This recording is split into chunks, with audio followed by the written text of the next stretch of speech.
राहुल गांधी, नीतीश कुमार और तेजस्वी प्रसाद यादव को लेकर केंद्रीय गृह मंत्री नित्यानंद राय का बयान। नमस्कार, आप देख रहे द वैशाली टाइम्स। केंद्रीय गृह मंत्री नित्यानंद राय आज नई दिल्ली से पटना एयरपोर्ट पहुंचे। पटना एयरपोर्ट पहुंचते ही केंद्रीय गृह मंत्री ने जमकर कांग्रेस पर निशाना साधा। जो मैं कहूँ वही कानून हो, मैं जो कहूँ वही देश में लागू हो, मैं जो कहूँ वही सही है, वही सत्य है, बाकी कोई कुछ नहीं है।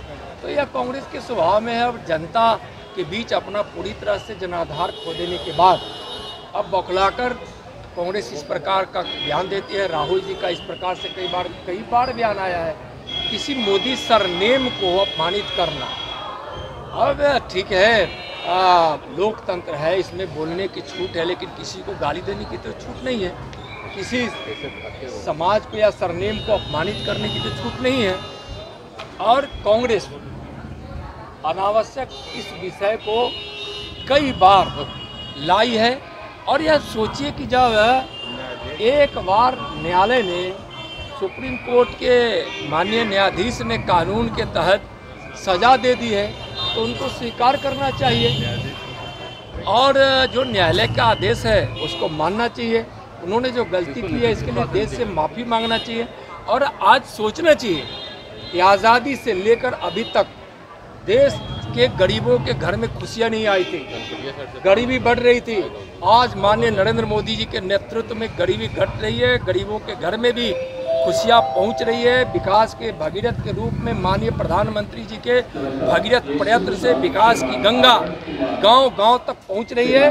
और जब एक गरीब का बेटा, एक पिछड़ा का बेटा जब आज देश के प्रधानमंत्री के पद पर विराजमान है तो लोगों को दर्द हो रहा है। और यह आज तक कांग्रेस ने और ऐसे लोगों ने हमेशा देश के गरीबों का अपमान किया है, देश का खून चूसता रहा है, गरीबों के साथ धोखा करता रहा है।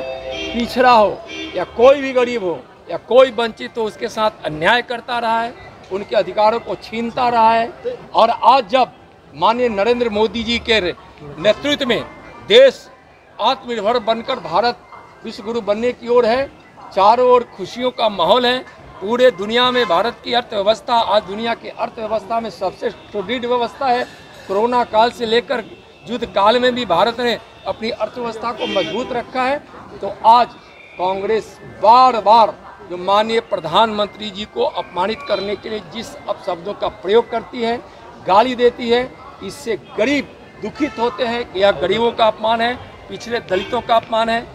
तेजस्वी यादव ने कहा है कि न हमको सीएम बनना है, न नीतीश कुमार को पीएम बनना।